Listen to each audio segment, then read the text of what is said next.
حالانکہ حقیقتاً جب تک بندہ گناہ کرتا نہیں ہے تب تک فرشتے لکھتے نہیں ہیں،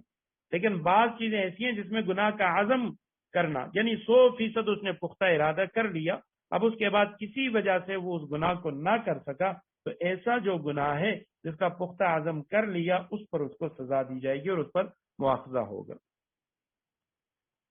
لا جناح علیکم ان طلقتم النساء ما لم تمسوهن او تفرضوا لهن فریضۃ، تم پر اس میں بھی کوئی گناہ نہیں، یہ تقریباً وہی الفاظ بار بار آ رہے ہیں، کوئی گناہ نہیں تم پر ان طلقتم النساء، اگر تم عورتوں کو ایسے وقت میں طلاق دو، ما لم تمسوهن جبکہ ابھی تم نے ان کو چھوا بھی نہ ہو، او تفرضوا لهن فریضۃ نہ ان کے لیے کوئی مہر مقرر کیا ہو، ومتعوهن تو ایسی صورت میں ان کو کوئی تحفہ دو، علی الموسع قدرہ خوشحال شخص اپنی حیثیت کے مطابق، وعلی المقتر قدرہ اور غریب شخص اپنی حیثیت کے مطابق، متاعا بالمعروف بھلے طریقے سے یہ تحفہ دے،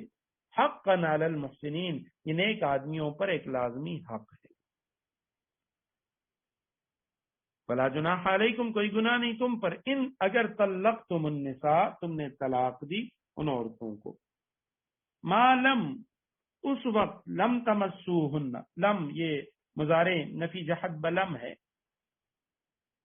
لم تمسوہن کہ تم نے ابھی تک انہیں چھوا نہیں ہے، ابھی تک تم نے ان سے مباشرت نہیں کی، او تفرضوا لہن اور نہیں مقرر کیا، فرض کرنا مقرر کرنا لازم کرنا، او تفریضو یہ اسی لا کے لم کے نیچے داخل ہے، او لم تفریضو یعنی تم نے ان کے لیے مقرر بھی نہیں کیا، فریضتاً مہر، مہر بھی مقرر نہیں کیا اور انہیں چھوا بھی نہیں ہے، رخصتی سے قبل طلاق ہو گئی۔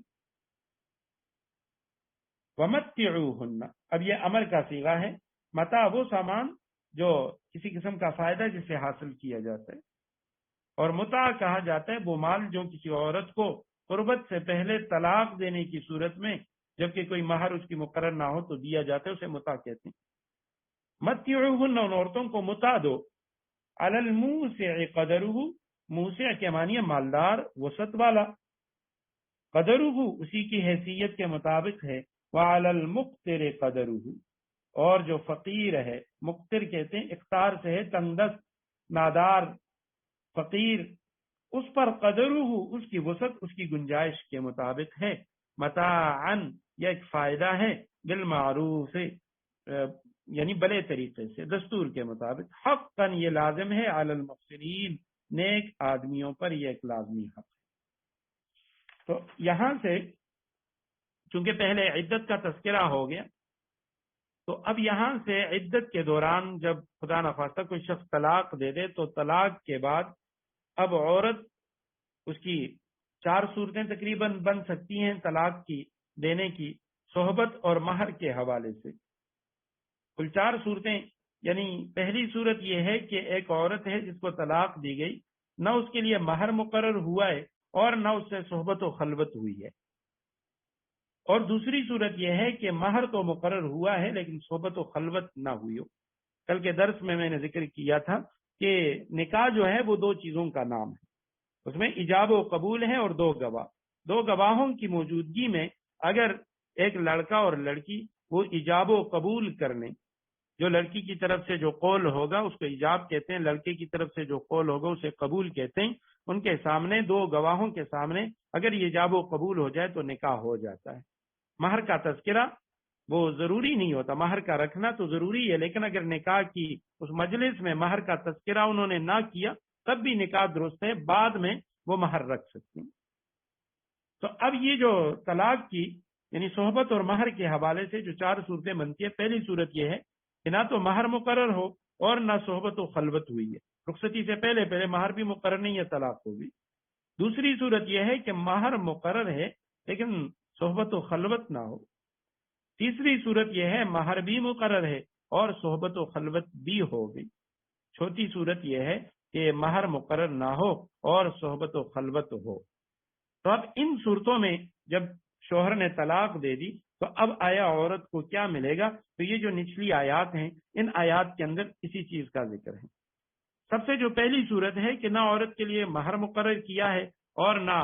صحبت ہوئی ہے، یعنی نہ اس کی رخصتی ہوئی اور نہ رخصتی کے علاوہ خلوت صحیحہ۔ خلوت صحیحہ شرعی طور پہ اسے کہتے ہیں کہ میاں بیوی وہ کسی جگہ بھی الگ ہو جائیں، نکاح کے بعد چاہے رخصتی نہ بھی ہوئی ہو، وہ اگر کسی کمرے میں الگ ملاقات کر لیں تو اس کو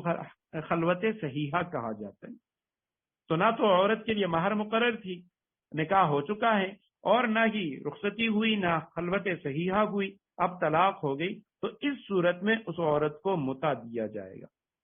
یہ جو آگے فرمائے متعوہن، یہ اس عورت کا بیان ہے کہ اس کو متع دیا جائے گا، اور متع علماء لکھتے ہیں کہ تین جوڑے یا اس کے علاوہ کچھ تحفے، گفٹ وغیرہ وہ چیزیں دے دی جائیں، کیونکہ نہ تو اس کا مہر مقرر تھا اور نہ رخصتی ہوئی، اس سے پہلے طلاق ہوگی۔ دوسری صورت یہ ہے کہ مہر مقرر ہو لیکن صحبت و خلوت نہیں ہوئی، رخصتی سے پہلے طلاق ہو گئی، مہر مقرر تھا، تو اس صورت کے اندر نصف مہر اس کو دیا جائے گا، جو مہر مقرر ہے اس کا آدھا حصہ دیا جائے گا۔ تیسری صورت جس میں مہر بھی مقرر ہے اور رخصتی بھی ہو گئی یا خلوت صحیحہ ہو گئی، تو اس صورت میں عورت کو طلاق کے بعد مکمل مہر دیا جائے گا۔ چوتھی جو صورت ہے کہ مہر مقرر نہیں ہے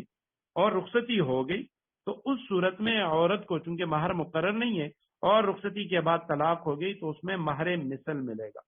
مہر مثل یہ ہے کہ اس عورت کی جو قوم، اس میں جس چیز کا رواج ہے، ان کی جو عورتیں ہیں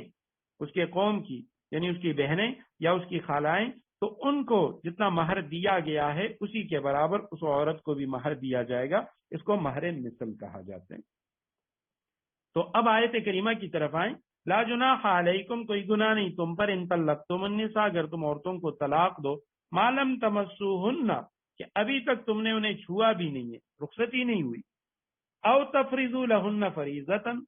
اور نہ ہی تم نے ان کے لیے جو مہر ہے وہ مقرر کیا ہے، تم نے ان کے لیے مہر بھی مقرر نہیں کیا اور ان کو چھوا بھی نہیں ہے، رخصتی بھی نہیں ہوئی، خلوت صحیحہ بھی نہیں ہوئی، ومتعوہن، ایسی صورت میں ان کو کوئی تحفہ دو،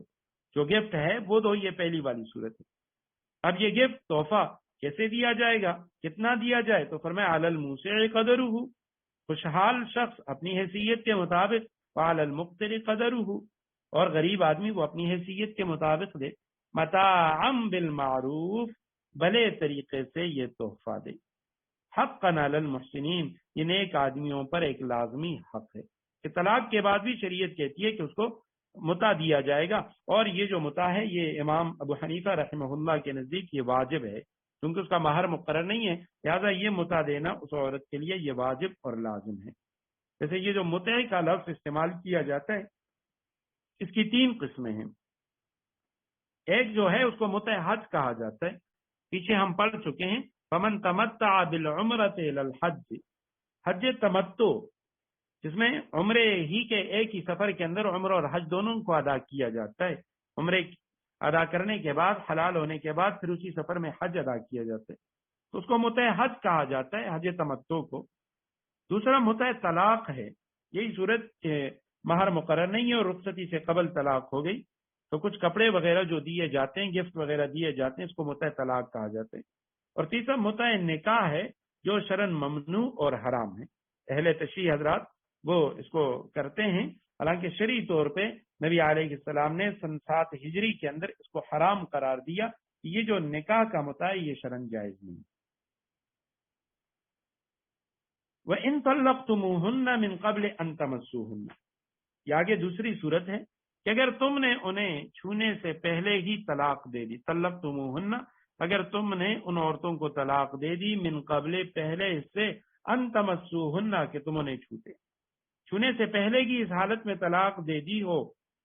وقد فرضتم لهن فریضۃ، جبکہ ان کے لیے نکاح کے وقت کوئی مہر مقرر کر لیا تھا، تو فنصف ما فرضتم، تو جتنا مہر تم نے مقرر کیا ہے اس کا آدھا دینا واجب ہے، الا ان یعفون، الا یہ کہ وہ عورتیں رعایت کر دیں، یعنی وہ آدھا مہر کا بھی مطالبہ نہ کریں، وہ آدھا مہر جو ہے وہ بھی معاف کر دیں، او یعفو الذی، یا وہ شوہر معاف کر دے، الذی، وہ شخص، بیدہ عقدۃ النکاح، جس کے ہاتھ میں نکاح کی گرا ہے، وہ رعایت کر دے، یعنی شوہر وہ اس نے شروع میں عورت کو پورا مہر دیا تھا اور وہ کچھ بھی واپس نہ لے، سارا کا سارا مہر چھوڑ دے۔ وَأَن تَعْفُوا أَقْرَبُ لِلتَّقْوَىٰ، اور اگر تم رعایت کرو تو یہ تقوی کے زیادہ قریب ہے۔ وَلَا تَنْسَوُا الْفَضْلَ بَيْنَكُمْ، اور آپس میں فراخ دلی کا برتاؤ کرنا مت بھولو۔ ان اللہ بما تعملون بصیر، جو عمل بھی تم کرتے ہو اللہ یقیناً اسے دیکھ رہا ہے۔ وَإِن طَلَّقْتُمُوهُنَّ، اگر تم طلاق دو، جمع مذکر حاضر کا صیغہ ہے، ان عورتوں کو تم طلاق دو، من قبل پہلے اس سے، ان تمسوهن کہ تم انہیں چھونے سے پہلے، یعنی رخصتی سے قبل تم انہیں طلاق دے دو، لیکن یہ وہ والی حالت ہے کہ وقد فرضتم لہن، اور تم نے ان کے لیے مقرر کر دیا، فرض کر دیا، فریضتاً مہر تم نے مقرر کیا ہے، اور اس کے بعد رخصتی سے پہلے تم نے طلاق دے دی، تو اس صورت میں فنصف ما فرضتم، عورت کو آدھا مہر ملے گا، فنصف نصف ملے گا ما فرضتم جو تم نے مقرر کیا ہے، الا سوائے اس کے، الا یہ کہ ان یعفونا، یہ مضارع جمع مؤنث غائب کا سیا ہے، عفون سے، معاف کرنے سے، کہ وہ عورتیں معاف کر دیں، الا ان یعفونا یہ کہ وہ عورتیں معاف کر دیں، وہ آدھا جو ان کا حصہ بنتا ہے کہ ابھی تک عورت نے لیا نہیں ہے اور وہ چھوڑ دے کہ میں یہ آدھا جو مہر ہے یہ بھی لینا نہیں چاہتی، او یعفو یا معاف کر دے مہر، الذی وہ شخص بیدی جس کے ہاتھ میں عقدۃ النکاح، نکاح کا گرہ ہے، عقدہ کہتے ہیں نکاح گرہ کو، تو نکاح کا گرہ، نکاح کے گرے کا مطلب یہ ہے کہ یعنی جو نکاح جس نے کیا ہے، جس کے ہاتھ میں نکاح باقی ہے، اور وہ جب طلاق دینا چاہے وہ طلاق دے سکتا ہے، اس گرہ کو کھول سکتا ہے۔ شوہر مراد ہے، یعنی شوہر وہ معاف کر دے، اس کی معافی کی صورت یہ ہے کہ عرب میں یہ رواج تھا، جیسے ہی نکاح ہوتا تو اسی وقت شوہر وہ سارا کا سارا مہر ادا کر دیتا۔ اب کسی عورت کو مہر کی ادائیگی کے بعد شوہر نے رخصتی سے پہلے طلاق دے دی، تو اس صورت میں فرمایا کہ شوہر او یعفو الذی، وہ سارا کا سارا جو ہے وہ معاف کر دے۔ اب اس کا حصہ تو بنتا ہے کہ وہ عورت سے آدھا مہر واپس لے لے، لیکن وہ آدھا بھی واپس نہیں لیتا اور سارا معاف کر دیتا ہے۔ فرمایا وَأَن تَعْفُوا أَقْرَبُ لِلتَّقْوَىٰ، اور اگر تم معاف کر دو، رعایت کرو، تو یہ تقوی کے زیادہ قریب ہے۔ قرآن کریم نے کیسا یعنی عظیم برتاؤ کا طریقہ سکھلا دیا۔ ہمارے ہاں تو طلاقوں کے بعد جھگڑے شروع ہو جاتے ہیں اور خاندانوں تک وہ جھگڑے پھیل جاتے ہیں، فرمایا ایسا نہیں ہونا چاہیے، بلکہ عورت کو چاہیے کہ وہ بھی شوہر کی رعایت رکھے، اور وہ جو مہر ہے اس پہ لڑائی جھگڑا نہ کرے، معاف کر دے، یا شوہر کو چاہیے کہ اب اس عورت کا حصہ تو آدھا بنتا ہے لیکن وہ پورا کا پورا مہر اسے دے دے رخصتی سے قبل طلاق کی صورت میں۔ وَأَن تَعْفُوا أَقْرَبُ لِلتَّقْوَىٰ، یہ تقوی کے زیادہ قریب ہے۔ وَلَا تَنْسَوُا الْفَضْلَ بَيْنَكُمْ، اور آپس میں فراخ دلی کا جو برتاؤ کرنا ہے وہ مت بھولو، اس سے پہلے جو تم نے کیا ہے یا اب اس موقع پر بھی جو فراخ دلی کا برتاؤ ہے وہ نہ بھولو۔ ان اللہ بما تعملون بصیر، جو عمل بھی تم کرتے ہو اللہ یقیناً اسے دیکھ رہا ہے۔ حافظوا علی الصلوات والصلاة الوسطی وقوموا للہ قانتین، تمام نمازوں کا پورا خیال رکھو، والصلاة الوسطی، اور خاص طور پر بیچ کی نماز کا، وقوموا للہ قانتین، اور اللہ کے سامنے با ادب فرمان بردار بن کر کھڑے ہوا کرو۔ حافظو امر کا صیغہ ہے جمع مذکر حاضر کا، محافظت سے، تم نگرانی کرو، تم حفاظت کرو، علی پر، الصلوات نمازیں، صلاۃ کی جمع، صلاۃ واحد ہے، الصلوات اس کی جمع، یعنی تم نمازوں کا پورا خیال رکھو، نمازوں کی حفاظت کرو، نگرانی کرو، والصلاۃ الوسطی، اور خصوصاً درمیانی نماز، درمیانی جو نماز ہے اس کا خیال رکھو، وقوموا قیام سے ہے، تم کھڑے رہو، امر کا صیغہ ہے، للہ اللہ کے لیے، قانتین فرما بردار اطاعت گزار، قنوت سے ہے، ان ابراہیم کان امۃ قانتا للہ حنیفا، کہ تم اللہ کے فرما بردار اور اطاعت گزار بن کر اللہ کے سامنے کھڑے رہو۔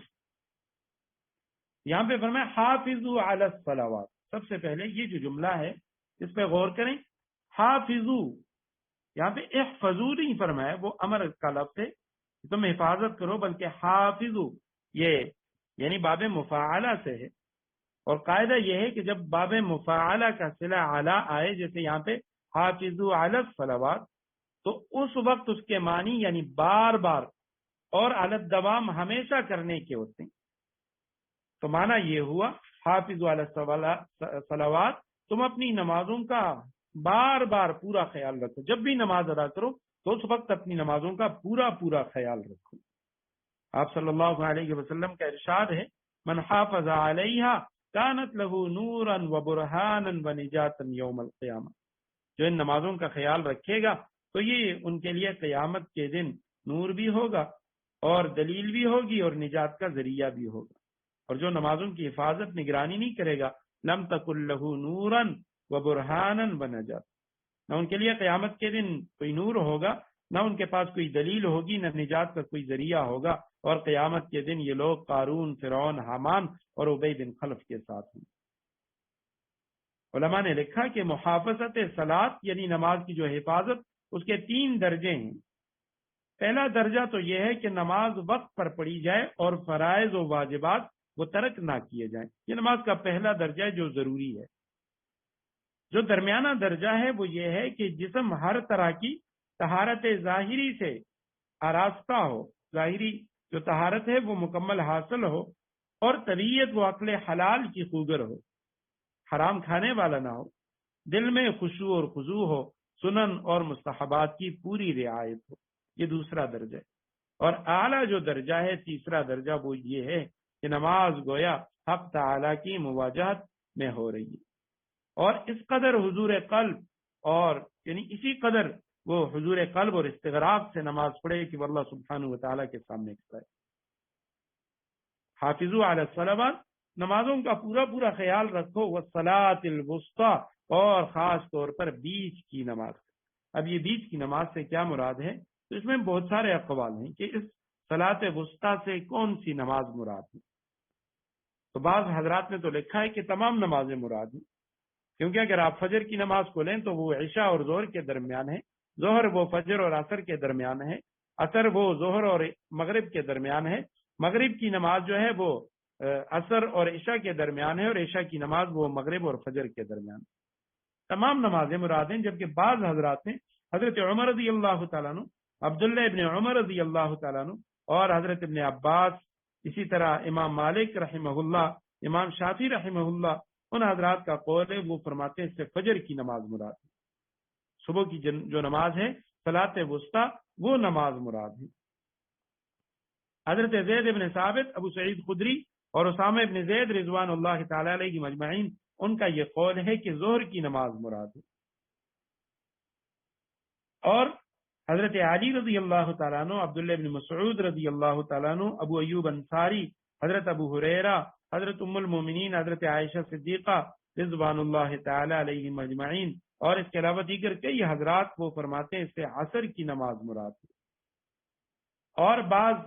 حضرت قبیصہ ابن زویب رضی اللہ تعالیٰ عنہ وہ فرماتے ہیں مغرب کی نماز مراد ہے. اور وجہ یہ بتاتے ہیں کہ یہ جو نماز ہے مغرب کی، یہ 4 اور 2 جو فرض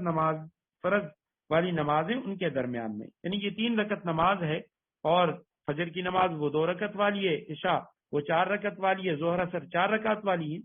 تو یہ ان 4 اور 2 کے درمیانی نماز ہے. اور بعض جو حضرات متاخرین ہیں تو انہوں نے عشاء کا بھی لکھا ہے کہ اس سے عشاء کی جو نماز ہے وہ مراد ہے، اور اس کی وجہ وہ یہ لکھتے ہیں کہ عشاء اس لیے کہ یہ مغرب اور فجر کے درمیان ہے جن میں قصر جائز نہیں ہے. سفر کے اندر نہ فجر کی نماز میں آپ قصر کر سکتے ہیں، نہ مغرب کی نماز میں، تو اس لیے کہتے ہیں کہ یہ عشاء کی نماز ان دونوں کے درمیان. البتہ جو اکثر حضرات ہیں اور جمہور جو علماء فقہا، زیادہ تر صحابہ کرام وہ فرماتے ہیں اس سے عصر کی نماز مراد ہے. اور اس پہ آپ صلی اللہ علیہ وسلم کا ایک قول بھی ہے. جنگ خندق کے موقع پر جب آپ صلی اللہ علیہ وسلم لڑائی کے دوران آپ صلی اللہ علیہ وسلم کی چند نمازیں قضا ہو گئیں، تو اس دوران آپ صلی اللہ علیہ وسلم نے مشرکین کے لیے بددعا فرمائی، اور فرمایا ملا اللہ بیوتہم وقبورہم نارا کما شغلونا عن الصلاة الوسطی حتی غابت الشمس، کہ اللہ ان کے گھروں کو اور ان کے قبروں کو آگ سے بھر دے جس طرح ان لوگوں نے ہمیں نماز سے روکے رکھا یعنی لڑائی میں مشغول رکھا یہاں تک کہ، اور عصر صلاۃ وسطیٰ سے عصر کی نماز سے یہاں تک کہ سورج غروب ہو گیا۔ بخاری و مسلم دونوں کی روایت ہے۔ اس روایت سے پتہ چلتا ہے کہ آپ صلی اللہ علیہ وسلم نے وسطیٰ کی جو نماز ہے اسے عصر کی نماز لی ہے۔ تو اب یہاں پہ الصلاۃ الوسطیٰ عصر کی نماز کا خاص ذکر کیوں فرمائے کہ تمام نمازوں کی حفاظت کرو، پورا خیال رکھو، اور خاص طور پہ درمیانی نماز؟ تو علماء نے لکھا اس کی وجہ یہ ہے کہ عصر کی نماز یہ ایک ایسا وقت ہے کہ عصر کے وقت اکثر جو لوگ ہیں، چاہے وہ دنیا کے کسی بھی کام، کسی بھی دھندے میں، کسی بھی جگہ پہ ہوں، لیکن عصر کا وقت ایسا ہوتا ہے کہ وہ اپنے کام کو سمیٹنے کی فکر میں ہوتا ہے، جس کی وجہ سے اکثر لوگوں کی نماز، عصر کی جو نماز ہے وہ ان سے آگے پیچھے ہو جاتی ہے۔ دکاندار ہیں تو وہ دکان بند کرنے کی فکر میں کاموں کو سمیٹتا ہے، ختم کرتا ہے کہ مغرب سے پہلے میں نے دکان بند کرنی۔ کوئی ڈیوٹی سے واپس آ رہا ہے تو وہ اپنے گھر تک پہنچنے کی فکر میں، تو اسی طرح بازار میں ہیں تو عصر کی نماز جو ہے یہ اکثر رہ جاتی ہے، ضائع ہو جاتی ہے، تو اس لیے اس کی تاکید فرمائی کہ جو وسطیٰ نماز ہے، بیچ کی نماز، اس کا خاص طور پہ خیال رکھو۔ اور آپ صلی اللہ علیہ وسلم نے فرمایا من فاتت ہو صلاۃ العصر، جس شخص کی عصر کی نماز ضائع ہو گئی، فوت ہو گئی، فکأنما وطر اہلہ ومالہ، گویا اس کے اہل و عیال، اس کے مال، وہ سب ہلاک ہو گئے۔ وقوموا للہ قانتین، اور اللہ کے سامنے با ادب فرما بردار بن کر کھڑے ہوا کرو۔ فإن خفتم فرجالا، اگر تمہیں دشمن کا خوف لاحق ہو، فرجالا تو کھڑے کھڑے نماز پڑھو، اور رکبانن یا سوار ہونے کی حالت ہی میں نماز پڑھو۔ فإذا امنتم، پھر جب تم امن کی حالت میں آ جاؤ، فاذکروا اللہ، تو اللہ کا ذکر کرو، کما علمکم، اس طریقے سے جس طرح اس نے تمہیں سکھایا ہے، ما لم تکونوا تعلمون، جس سے پہلے تم واقف نہ تھے۔ فإن خفتم، پس اگر تمہیں ڈر ہو، تمہیں خوف لائق ہے دشمن کا، فرجالن تو کھڑے کھڑے نماز پڑھو، اور رکبانن یا سوار ہونے کی حالت میں، رجال کہتے ہیں یعنی کھڑے کھڑے زمین پہ کھڑے، اور رکبان راکب سے ہے سواری پر، یا سوار ہونے کی حالت میں نماز پڑھو یا زمین پر کھڑے کھڑے نماز پڑھو جب خوف کی حالت میں ہو، تم جنگ کی حالت میں ہو۔ لیکن فیضا امن تم، پس جب تم امن کی حالت میں ہو جاؤ، فذکروا اللہ، پس اللہ کو یاد کرو، کما علمکم، یعنی نماز پڑھو اس طریقے سے، کما علمکم ما لم تکونوا تعلمون، جس طرح اللہ سبحانہ و تعالیٰ نے تمہیں نماز سکھائی جسے تم پہلے نہیں جانتے۔ امام اعظم ابو حنیفہ رحمہ اللہ فرماتے ہیں کہ نماز کے اندر چلنا یہ جائز نہیں ہے۔ رجالن کے جو عام معنی ہے وہ یہی ہے کہ چلنا۔ امام شافعی رحمہ اللہ وہ فرماتے ہیں کہ چلتے پھرتے بھی جنگ کی حالت میں نماز پڑھی جا سکتی ہے، جبکہ امام اعظم ابو حنیفہ رحمہ اللہ فرماتے ہیں کہ نماز میں چلنے کی وجہ سے نماز فاسد ہو جاتی ہے، تو لہٰذا رجالن کا مطلب ہے زمین پہ کھڑے کھڑے نماز پڑھیں، اور رکبانن یا سواریوں پہ سوار ہیں تو شروع میں قبلے کی طرف رخ کر کے نماز شروع کریں، اس کے بعد سواری جدھر بھی جائے تو یہ اپنی نماز جو ہے وہ پوری کریں۔ اور جب تم امن کی حالت میں ہو، دشمن کے ساتھ تمہارا سامنا نہ ہو، دشمن سامنے نہ ہو، فذکروا اللہ، پھر اللہ کو یاد کرو، یعنی نماز پڑھو، کما علمکم، جس طرح اللہ سبحانہ و تعالیٰ نے تمہیں سکھائی ہے۔ امن کی حالت میں جس طرح نماز پڑھی جاتی ہے اس طرح نماز پڑھو، ما لم تکونوا تعلمون، جس سے تم پہلے وہ ناواقف تھے، جس سے پہلے تم جانتے نہیں تھے۔ وآخر دعوانا ان الحمد للہ رب العالمین۔